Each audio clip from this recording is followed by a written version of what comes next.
चलिए दोस्तों, आज बहुत इम्पोर्टेंट बात मैं बताने वाला हूँ कि अब जो है 2 महीने लगभग रह गए हैं एग्ज़ाम के।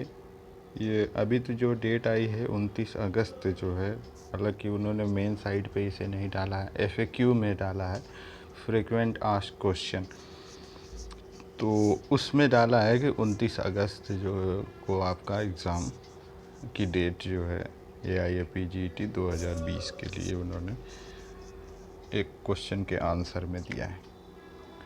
पर कुछ लोगों का कहना है कि अभी ये शायद साइट हैक हो गई है, तो इस वजह से वो डेट अभी श्योर नहीं है। मेरा अपना मानना है कि जब तक जो है डेट NTA की मेन साइट जहाँ से आपने फॉर्म भरा है ना, NTA AIAPGET वाली जो साइट है जहाँ से फॉर्म भरा, जहाँ पे आपका मेन नोटिफिकेशन या बुकलेट डाउनलोड होती है, वहाँ पे जब तक डिस्प्ले नहीं होने लगे तब तक वो न्यूज़ 100% सही नहीं है। ठीक है, तो अफवाहों का ध्यान मत दीजिए, अपनी पढ़ाई पे कंसंट्रेट रहिए। पर ये मान के चलिए कि बहुत होगा तो मान लीजिए 29 अगस्त अगर उन्होंने कहीं ना कहीं दे रखा है, तो इसका मतलब ये है कि 29 अगस्त या 29 अगस्त से सितंबर, तो ये अगस्त के एंड में या सितंबर के एंड में जो है या सितंबर मिड में आपके एग्ज़ाम हो जाएंगे। यानी कुल मिला के अगर मान लें तो अब 2 महीने हैं।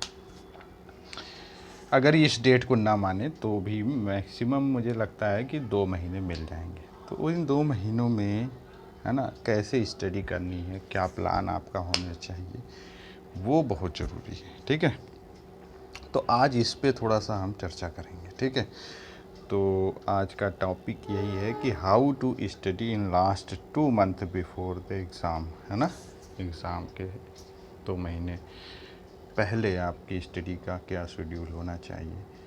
अच्छा, बीच में मैं ये बता दूं कि अगर आपको किसी सब्जेक्ट में किसी चैप्टर को समझने में या किसी ऐसे टॉपिक पे कोई दिक्कत आती है, तो आप जो है कमेंट सेक्शन में उसको लिखिए कि ये वाला चैप्टर पे वीडियो बना दीजिए या इस वाले को समझा दीजिए, तो मैं पूरी कोशिश करूँगा उसको लाने की। ठीक है, तो आपको स्टडी ये आपको अब चलिए मेन टॉपिक में हम आते हैं अपने। तो ये देखिए, यहाँ पे ये बहुत इम्पोर्टेंट पॉइंट, सिलेबस और क्वेश्चन रेशियो। देखिए, सबको पता है कि अब क्वेश्चन जो है 120 आने हैं। ठीक है, क्वेश्चन 120 आने हैं। ठीक है, तो अब आपके दिमाग में ये होना चाहिए कि किस सिलेबस से कितने क्वेश्चन बन सकते हैं और कैसे कैसे क्वेश्चन आने चाहिए, मतलब कैसे हमको उसी के हिसाब से स्ट्रेटजी बनानी है ना। तो जिससे जितना क्वेश्चन आता है या लास्ट के 4-5 सालों में जितने क्वेश्चन आए हैं जब से AIAPGET बना है, लगभग 2017 में पहला हुआ था, फिर 18, 19, 3 साल हो गए, ये चौथा है। ठीक है, तो ये इसका जो पैटर्न है वो किस तरह का है, तो वो उसको समझते हैं थोड़ा सा। तो इसमें देखिए 65 से 70% क्वेश्चन आपके जो है मेन संहिता से आता है ना। मेन संहिता से आता है, बृहत्त्रयी से एक तरह से आता है ना।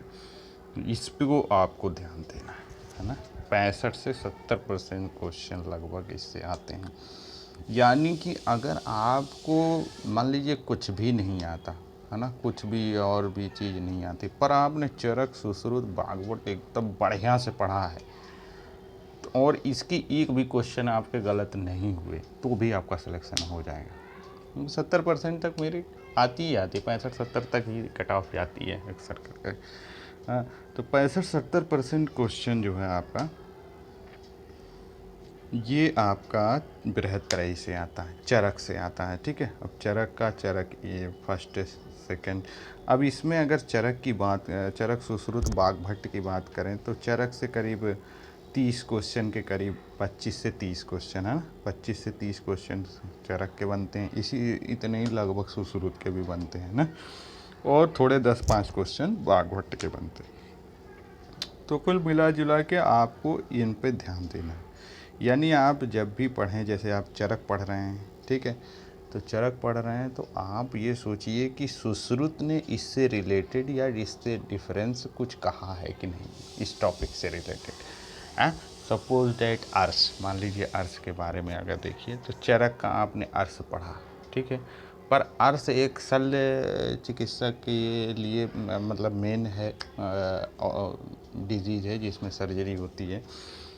तो आप ये देखिए कि क्या विशेषता सुश्रुत ने बताई है ना, क्या बाघभट्ट ने कुछ इससे अलग बताया है इसकी चिकित्सा में, इसके निदान में, इसकी संप्राप्ति में, है ना। तो ये आपका तीनों रेफरेंस होना चाहिए, है ना। जैसे चरक ने अभी क्या बताया कि अर्श जो है 2 प्रकार के, शुष्क और आर्द्र, है ना। तो उसके बाद सुश्रुत ने कितने प्रकार के माने, है ना। तो इस तरह से आपको पढ़ना। तो मेन संहिता आपको चरक, सुश्रुत और बाघभट्ट, इस पे ध्यान देना है, ठीक। इससे आपके 65 से 70% क्वेश्चन आते हैं। 20 से 25% क्वेश्चन आपके काश्यप से आते हैं। काश्यप चूँकि कौमार वृत्त का मेन ग्रंथ है, तो काश्यप है, भाव प्रकाश है, निघंटू, ढेर सारे निघंटू हैं, ठीक है। अष्टांग योग है जिसमें कि यम, नियम, आसन, प्राणायाम, धारणा, ध्यान, समाधि, इस तरह से। और योग रत्नाकर का कुछ संक्षिप्त है, फिर उसके बाद भेल है, और भी छोटी संहिताएं हैं। तो इन संहिताओं से कुल मिला जुला के 20 से 25% क्वेश्चन आते हैं, ठीक। तो आपको इसको भी इसी तरह से पढ़ना है। फिर उसके बाद 10% क्वेश्चन आपके मॉडर्न के आते हैं। कोई सिम्टम, साइन एंड सिम्टम पूछ दिया, कितने इसके क्या होते हैं, है ना।